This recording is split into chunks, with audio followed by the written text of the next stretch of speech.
الحمد للہ الذی ہدانا سواء الطریق وجعل لنا التوفیق خیر رفیق والصلاة والسلام علی من ارسلہ ہدی وبالاہتداء حقیق ونورا به الاقتداء یلیق وعلی آلہ واصحابہ الذین سعدوا فی مناہج الصدق بالتصدیق اما بعد فاعوذ باللہ من الشیطان الرجیم بسم اللہ الرحمن الرحیم رب اشرح لی صدری ویسر لی امری واحلل عقدۃ من لسانی یفقہوا قولی۔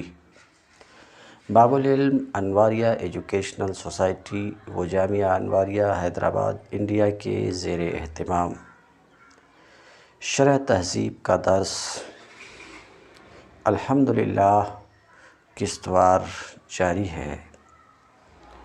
آج کا درس وجعلتہ تبصرۃ لمن حاول التبصر لدى الافہام وتذکرۃ لمن اراد ان یتذکر من ذوی الافہام سیما الولد الاعز الحفی الحری بالاکرام سمیع حبیب اللہ علیہ التحیۃ والسلام لا زال له من التوفیق قوام ومن التائید عصام وعلی اللہ التوکل بہ الاعتصام۔ جعلتہ تبصرہ، میں نے اس کتاب کو بصیرت افروز بنایا، اس کے لیے، ہر اس شخص کے لیے جو بصیرت حاصل کرنے کا ارادہ کرے، ہر اس شخص کے لیے جو بصیرت حاصل کرنا چاہے، لدى الافہام، سمجھانے کے وقت، اس وقت جب کہ غیر اس کو سمجھائے، اس وقت جب کہ وہ غیر کو سمجھائے، وتذکرہ، اور میں نے اسے تذکرہ بنایا، ہر اس شخص کے لیے جو اسے یاد کرنا چاہے، طرح لے کے وہ سمجھداروں میں سے ہو، یاد کرنا چاہے، سمجھداروں سے سیکھتے ہوئے، بالخصوص پیارے فرزند، پیارے شفیق قابل تعظیم فرزند کے لیے جو اللہ کے حبیب کا ہم نام ہے، ان پر، آپ صلی اللہ علیہ وسلم پر، اللہ کے حبیب پر درود و سلام نازل ہو، مسلسل ہمیشہ اس کے لیے توفیق الہی قائم رہے اور تائید الہی سے اس کا معاملہ لغزش سے بچا رہے، اور اللہ ہی پر بھروسہ ہے اور اسی سے وابستہ ہو کر، جڑ کر، چمٹ کر، لپٹ کر رہنا ہے۔ یہ متن کا ترجمہ تھا۔ اب شرح میں آتا ہوں۔ جعلتہ تبصرہ اے مبصرہ ویحتمل التجوز فی الاسناد۔ شارح اپنی عبارت مبصرہ سے ایک سوال کا جواب دینا چاہتے ہیں۔ سوال یہ ہے کہ جعل متعدی بدو مفعول ہوتا ہے۔ پہلا مفعول تو ہو کی ضمیر ہے جو جعل سے ملی ہوئی ہے، جس کا مرجع کتاب ہے، میں نے اس کتاب کو۔ دوسرا مفعول کیا ہے؟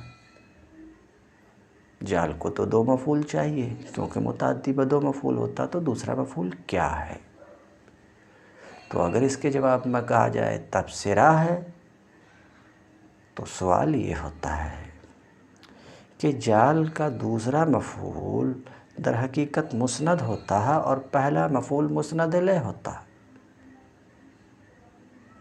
بلفظ دیگر، جعل کے دوسرے مفعول کا پہلے مفعول پر حمل ہوتا ہے، یعنی جعل کا دوسرا مفعول پہلے مفعول پر محمول ہوتا، اور تبصرہ کا حمل درست نہیں ہے، اس لیے کہ تبصرہ مصدر ہے، اور مصدر وصف محض ہوتا ہے، وصف محض کا حمل ذات پر درست نہیں ہے، تو تبصرہ کا حمل ہا کی ضمیر پر درست نہیں ہے، تو پھر کیا ہے؟ یہ ہے سوال۔ اس کا 2 جواب دے رہے ہیں شارح، اور بھی جواب بن سکتا ہے۔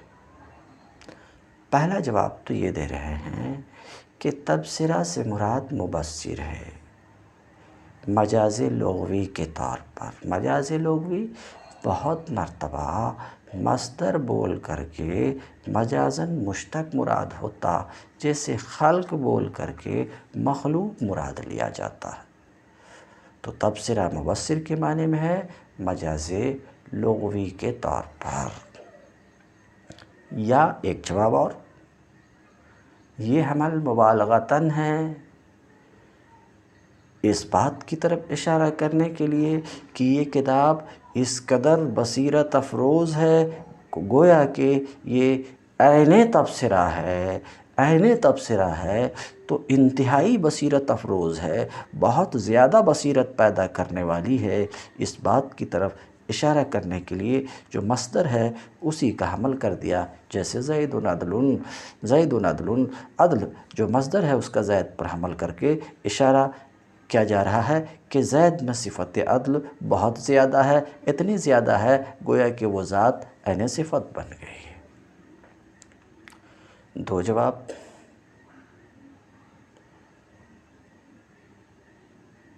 آپ نے سماعت فرمایا۔ اب یہاں پر ایک سوال یہ ہے کہ میں نے اس کتاب کو بصیرت افروز بنایا، تو کتاب بصیرت پیدا کرنے والی ہے یا کتاب کی تصنیف بصیرت پیدا کرنے والی ہے؟ خود کتاب بصیرت پیدا کرنے والی ہے، خود کتاب کی تصنیف سے آدمی میں بصیرت ہو جائے گی؟ کیا یہ واقعہ ہے؟ ظاہر سی بات ہے ایسا نہیں ہے کہ کسی نے کتاب لکھا اور دوسرا جو اس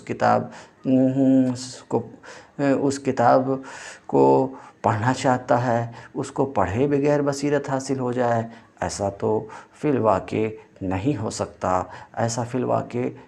سکتا۔ تو میں نے اس کتاب کو بصیرت افروز بنا، کتاب خود بصیرت پیدا کرنے والی نہیں، ہاں کتاب کا مطالعہ یہ بصیرت پیدا کرتی ہے، مطالعہ سے بصیرت پیدا ہوتی ہے۔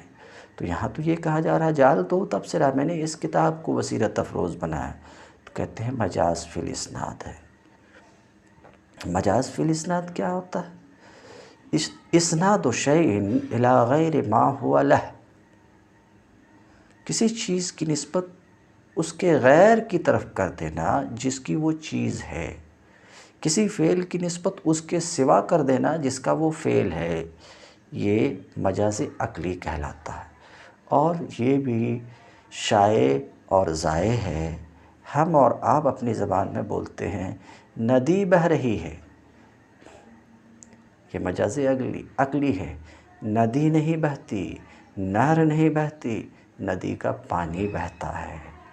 تو نسبت جس کی طرف ہونی چاہیے اس کے سوا غیر کی طرف ہونا چاہیے، پانی کی طرف، مگر نسبت ہو گئی ہے ندی کی طرف۔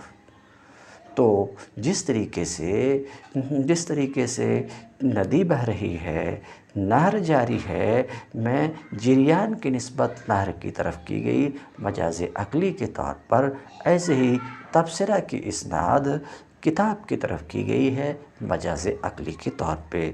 آپ نے سماعت فرمایا، اسے سمجھ گئے۔ بالکل یہی سوال آگے تبصرہ کے بعد تذکرہ میں بھی ہوگا۔ جعلتہ تبصرہ، بالکل بعین ہی یہی سوالات ہوں گے اور اس کا جواب بعین ہی یہی ہوگا، اس لیے اسے پلٹانے کی ضرورت نہیں ہے۔ المختصر یہ کہ تذکرہ کا تبصرہ پر قیاس کر لیجئے، اور تذکرہ پر جو سوال وارد ہوتا ہے ان تمام سوال کا جواب ویسا ہی ہوگا۔ تذکرہ میں جو سوال وارد ہوگا بالکل ہو بہو وہی ہوگا جو ابھی تبصرہ کے اندر میں جواب دیا، اس لیے پلٹانے کی ضرورت نہیں ہے۔ پہلے اتنی سی بات آپ دیکھیے،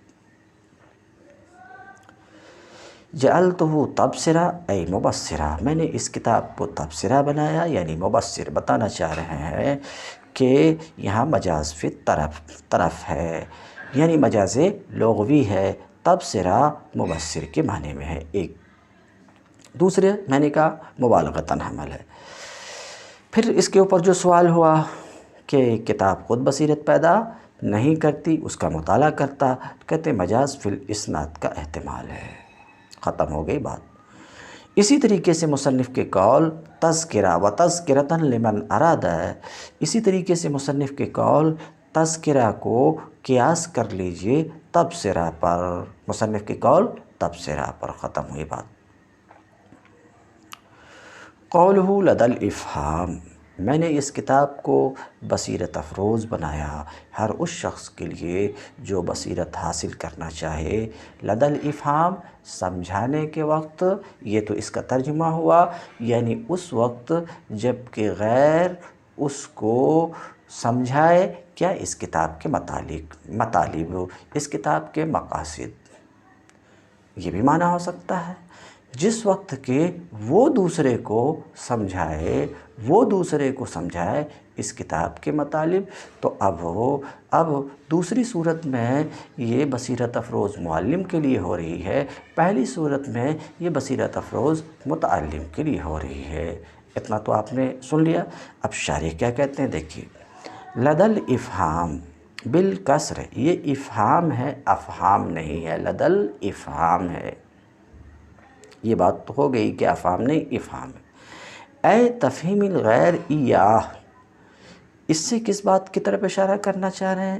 اس سے اس بات کی طرف اشارہ کرنا چاہ رہے ہیں کہ افہام کا فاعل اور مفعول دونوں محذوف ہے، دونوں محذوف ہے۔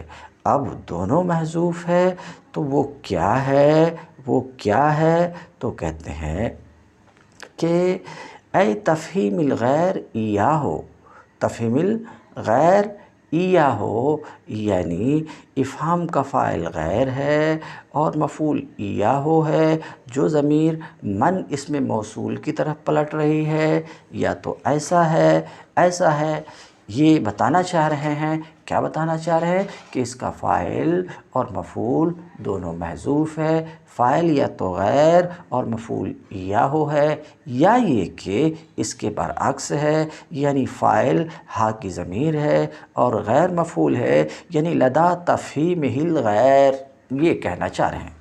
تو اگر اول ہے تو معنی یہ ہے کہ جس وقت غیر اس کو سمجھائے، جس وقت غیر اس کو سمجھائے، تو ظاہر سی بات ہے اس صورت میں یہ بصیرت افروز ہوئی متعلم کے لیے۔ اور اگر عبارت یوں ہے لدى تفہیمہ للغیر، جس وقت کہ وہ دوسرے کو سمجھائے، تو اب یہ بصیرت افروز معلم کے لیے ہوگی۔ تو اس تفسیر سے اس بات کا افادہ کیا کہ فاعل اور مفعول دونوں محذوف ہے۔ شارح نے اس بات کا افادہ کیا، مگر واضح ہے کہ افہام متعدی بدو مفعول ہوتا ہے، تو دونوں صورت میں ایک ہی مفعول دکھ رہا ہے، دوسرا مفعول دکھ نہیں رہا، وہ واضح ہے اس لیے چھوڑ دیا کہ جس وقت غیر اس کو سمجھائے اس کتاب کے مطالب، اس کتاب کے مقاصد، یا جس وقت کہ وہ دوسرے کو سمجھائے، کیا سمجھائے؟ اس کتاب کے مطالب، یہ بات واضح ہے، اسی لیے شارح نے چھوڑ دیا، ورنہ افہام تو متعدی بدو مفعول ہوتا۔ اے تفہیم الغیر ایاہو، جس وقت کہ غیر اس کو سمجھائے اس کتاب کے مطالب، تو تفسیر سے یہ بتا رہے ہیں کہ افہام کا فاعل اور مفعول دونوں محذوف ہے۔ یہ تفسیر۔ دوسری تفسیر یہ بھی ہو سکتی ہے کہ جو محذوف ہے اس میں فاعل ضمیر ہو اور غیر مفعول، اے تفہیمہ للغیر، جس وقت کہ وہ دوسرے کو سمجھائے، اول متعلم کے لیے ہے اور ثانی معلم کے لیے ہے، ختم ہو گئی بات۔ اور تذکرہ پر تو اشارہ میں کر چکا، اس لیے دوبارہ بولنے کی ضرورت نہیں۔ وتذکرۃً، اور میں نے اس کتاب کو تذکرہ بنایا ہر اس شخص کے لیے جو تذکرہ حاصل کرنے کا ارادہ کرے، جو یاد کرنا چاہے، من ذوی الافہام، درا حال کہ وہ سمجھداروں میں سے ہو، جو یاد کرنا چاہے سمجھداروں سے سیکھتے ہوئے اس ترجمے سے سن لیے ہوں گے کہ یہاں بھی یہ ہے کہ یہ تذکرہ ہے متعلم کے لیے، معلم کے لیے۔ ابھی اس کی وضاحت نیچے میں کرتا ہوں۔ من ذوی الافہام، طرح حال ہے کہ وہ سمجھداروں میں سے، کہتے ہیں بفتح الحمزہ۔ پہلا والا جو تھا لدل افہام، وہ حمزہ کے کسرے کے ساتھ تھا، اور ذوی الافہام یہ حمزہ کے فتحہ کے ساتھ ہے۔ وہ جو افہام تھا ثلاثی مزید، ثلاثی باب افعال کا مصدر ہے۔ یہ جو افہام ہیں یہ فہم ان کی جمع ہے۔ کہتے ہیں بفتح الحمزہ، افہام حمزہ کے فتحہ کے ساتھ، یہ افہام فہم ان کی جمع ہے۔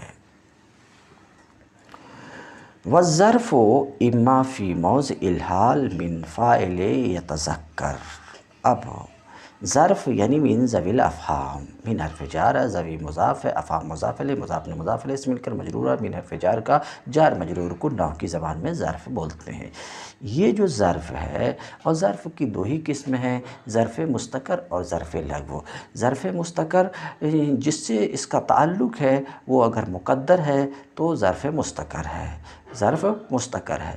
ظرف کا جس سے تعلق ہے وہ مقدر نہیں ملفوظ ہے تو اسے ظرف لغو کہتے ہیں۔ تو من ذوی الافہام یہ ظرف مستقر ہے یا ظرف لغو ہے؟ تو شارح کہنا چاہ رہے ہیں دونوں کا احتمال موجود ہے، ظرف مستقر بھی ہو سکتا، ظرف لغو بھی ہو سکتا۔ ظرف مستقر ہوگا تو اس ظرف کا تعلق کائن مقدر سے ہوگا، کائن مقدر سے ہوگا، اور وہ کائن یتذکروں میں جو ضمیر مرفوع متصل ہے اس سے حال ہوگا، یعنی لمن اراد ان یتذکر، یتذکر فعل مضارع معروف، صیغہ واحد مذکر غائب، اس میں ہوا کی ضمیر پوشیدہ اس کا ذوالحال۔ من ذوی الافہام، من حرف جار، ذوی مضاف، افہام مضاف الیہ، مضاف نے مضاف الیہ سے مل کر مجرور ہوا، من حرف جار کا جار اپنے مجرور سے مل کر ظرف مستقر ہوا، کائنن مقدر کا، کائن اس میں فاعل صیغہ واحد مذکر غائب، اس میں ہوا کی ضمیر پوشیدہ اس کا فاعل، اسم فاعل اپنے فاعل اور ظرف مستقر سے مل کر شبہ جملہ اسمیہ ہو کر حال ہوا یتذکر کی ضمیر ذوالحال سے۔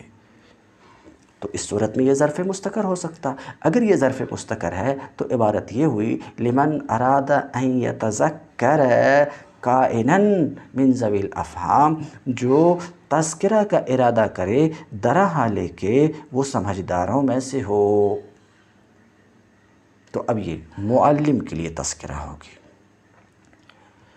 تو یہ تو ترجمہ اس وقت ہوگا جب کہ یہ ظرف مستقر ہو، ظرف لغو بھی ہو سکتا ہے۔ پہلے میں بتا دیتا ہوں، پھر جو اعتراض ہے اس کو بعد میں بیان کروں گا۔ ظرف لغو بھی ہو سکتا ہے۔ ظرف لغو ہو تو اس کا مطلب تذکر سے صلہ ہوگا، جار مجرور ظرف، اس ظرف کا یتذکر سے تعلق تو ظرف لغو ہے۔ ظرف لغو ہو تو اب جو تذکرہ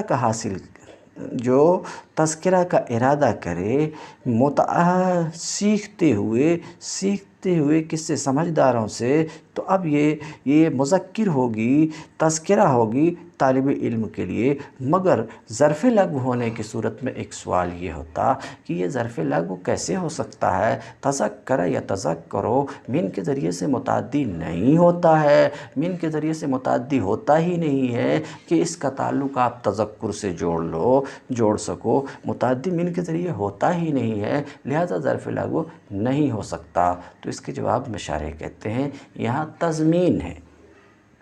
کیا ہے؟ تضمین ہے۔ کسی فعل یا شبہ فعل میں دوسرے فعل یا شبہ فعل کے معنی کا لحاظ کرنا اس طور پر کہ اس کے کسی متعلق کا ذکر کر دیا جائے، یہ ہے تضمین۔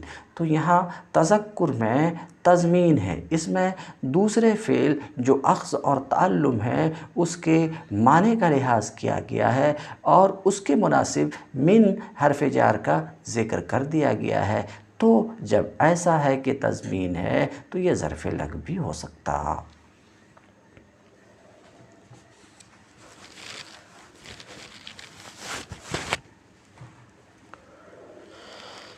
والظرف یعنی من ذوی الافہام یا تو حال کی جگہ میں ہے یا تذکروں کے فاعل سے، یا یہ کہ یہ یتذکروں سے متعلق ہے۔ پہلی بات آپ سمجھ چکے ہیں، یہ ظرف مستقر ہو سکتا ہے۔ دوسری بات یہ کہنا چاہ رہے ہیں کہ ظرف لغو ہو سکتا ہے۔ یا تو یہ متعلق ہے یتذکروں سے اخذ اور تعلم کے معنی کی تضمین کے ساتھ، یعنی یتذکروا آخذا اور متعلما من ذوی الافہام۔ تو اس میں بھی دو صورتوں، دو وجہوں کا احتمال ہے کہ متعلم کے لیے ہو، معلم کے لیے، جس کو میں بیان کر چکا۔ سیما الولد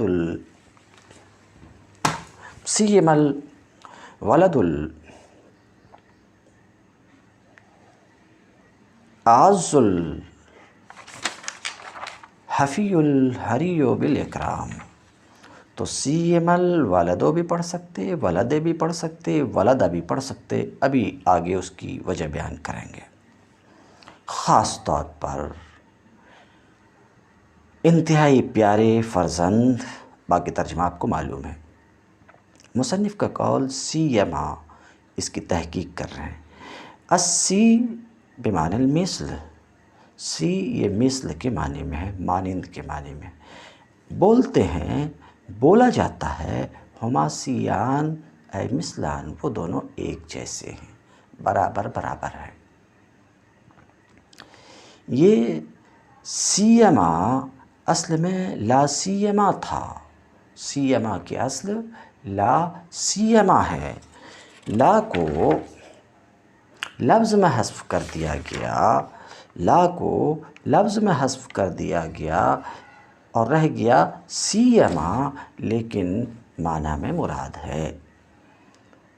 تو پھر ماں کیا ہے؟ تو کہتے ہیں یہ ماں یا تو زائدہ ہے، اگر زائدہ ہے تو عبارت یوں بنے گی لا سی الولد الاعز الحفی،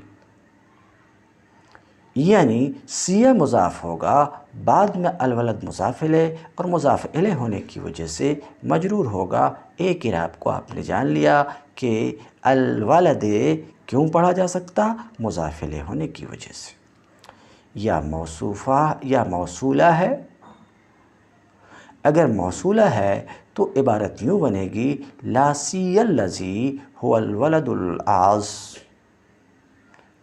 اگر موصولہ ہے تو اس کے مابعد الولدوں کو رفع اس لیے ہے کہ وہ خبر ہے مبتدا محذوف ہوا کی، الذی اسم موصول ہے، اور صلہ هو الولد الاعز ہے، جس میں ہوا مبتدا ہے، الولد اس کی خبر ہے، اور مبتدا کی خبر مرفوع ہوتی، اس وجہ سے اس کو رفع پڑھا جا سکے گا۔ بہرحال بات اتنی چل رہی کہ ماں زائدہ بھی ہو سکتا، اگر زائدہ ہو تو عبارت ہوگی لا سی الولد الاعز الحفی، اور اگر موصولہ ہو تو عبارت ہوگی لا سی الذی هو الولد الاعز۔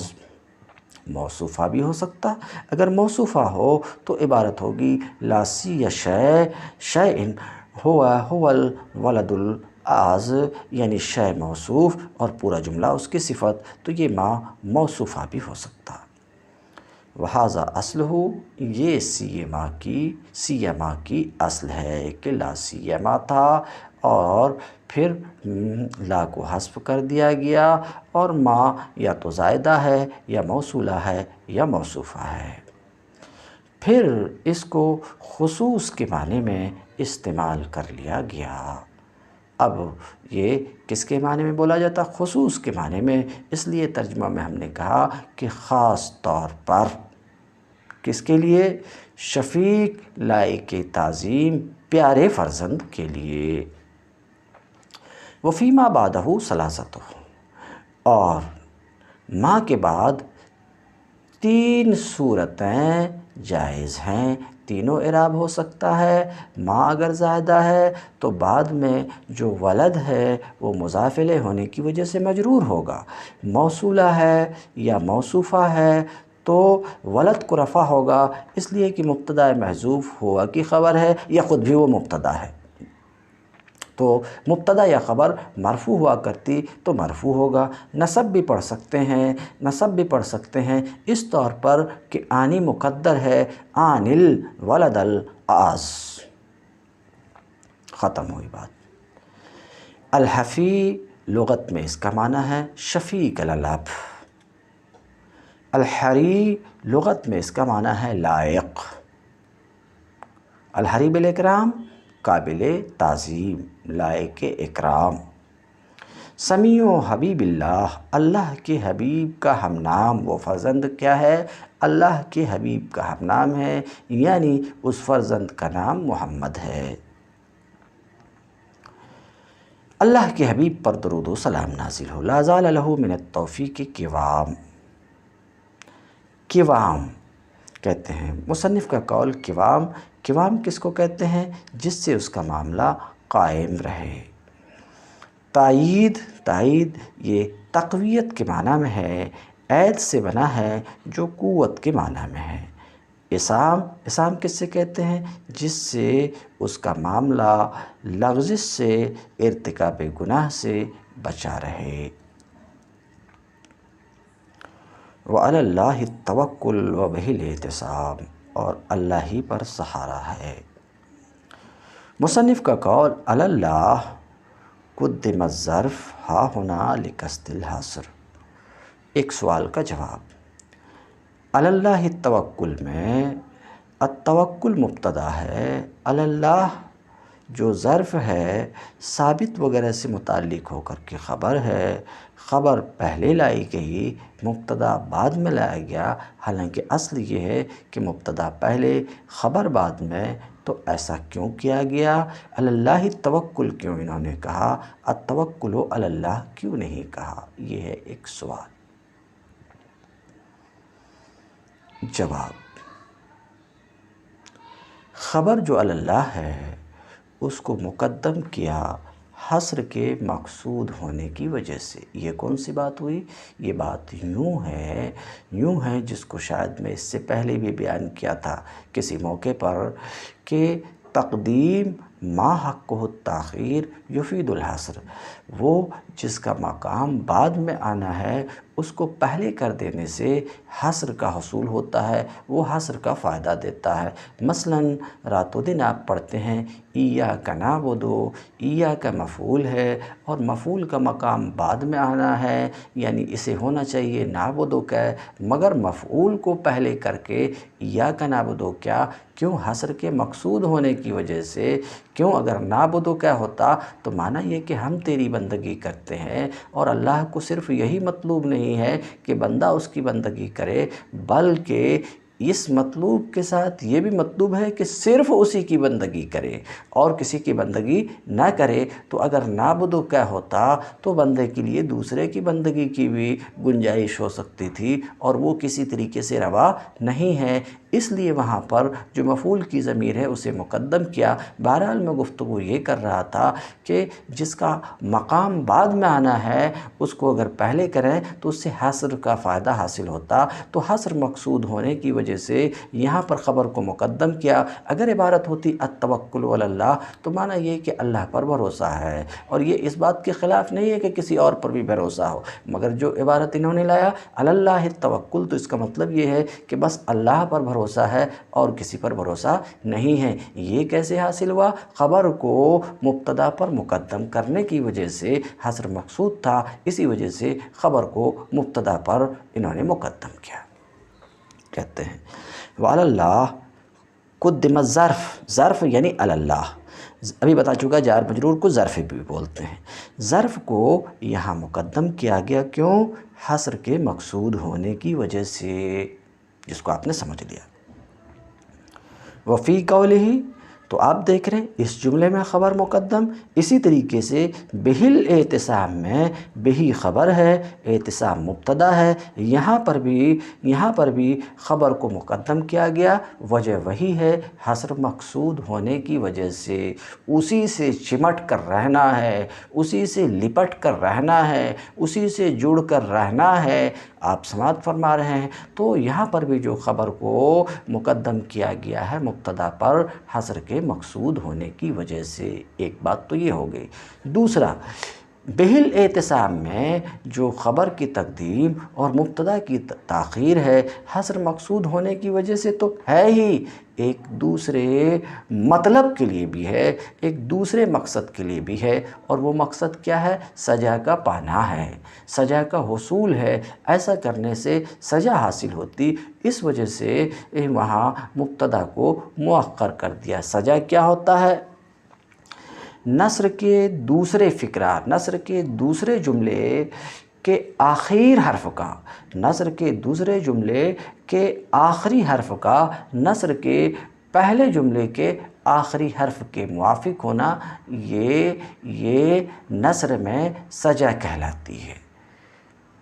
نظم میں اسی کو قافیہ کہتے ہیں، اور یہی بات قرآن میں ہو تو اسے فاصلہ کہتے ہیں، جیسے وَالضُّحَىٰ وَاللَّيْلِ إِذَا سَجَىٰ مَا وَدَّعَكَ رَبُّكَ وَمَا قَلَىٰ سجا کلا۔ آپ دیکھ رہے ہیں ایک جملے کا آخری حرف دوسرے جملے کے آخری حرف کے موافق قرآن میں ہے تو اس کا نام فاصلہ ہے، یہی بات نثر میں ہے تو اس کا نام سجع ہے، یہی بات اگر نظم میں ہے تو اس کا نام قافیہ ہے۔ تو یہاں پر جو خبر کو بہ الاعتصام میں خبر کو مقدم کیا گیا، مبتدا کو مؤخر کیا گیا، سجع کے حصول کے لیے بھی کیسے سجع حاصل ہوتی؟ اس سے پہلے کا جملہ ہے وہ من التائید اسام، اور پھر ہے اسام، اس جملے کا آخری حرف میم ہے، اور بہ الاعتصام یہاں بھی میم ہے، تو سجع کے حصول کے لیے بھی یہاں پہ ظرف کی تقدیم ہے، وہ کہہ رہے ہیں شارح۔ اور مصنف کے قول بہی میں، بہی کی تقدیم سجع کی رعایت کی وجہ سے بھی ہے، یعنی سجع کی رعایت بھی ہے اور حصر مقصود ہے، دونوں وجہ سے ہے۔ قولہ، مصنف کا قول التوکل علی اللہ، توکل کسے کہتے ہیں؟ هو التمسک بالحق والانقطاع عن الخلق، حق سے چمٹنا، حق سے لپٹنا اور خلق سے علیحدہ ہونا، یہ ہے توکل۔ والاعتصام، اور اعتصام، مصنف کا قول اعتصام کسے کہتے ہیں؟ التشبث والتمسک، چمٹنا اور لپٹنا، اسی سے چمٹ کر رہنا ہے، اسی سے لپٹ کر رہنا ہے۔ تم الدرس اليوم وآخر دعوانا ان الحمد للہ رب العالمین۔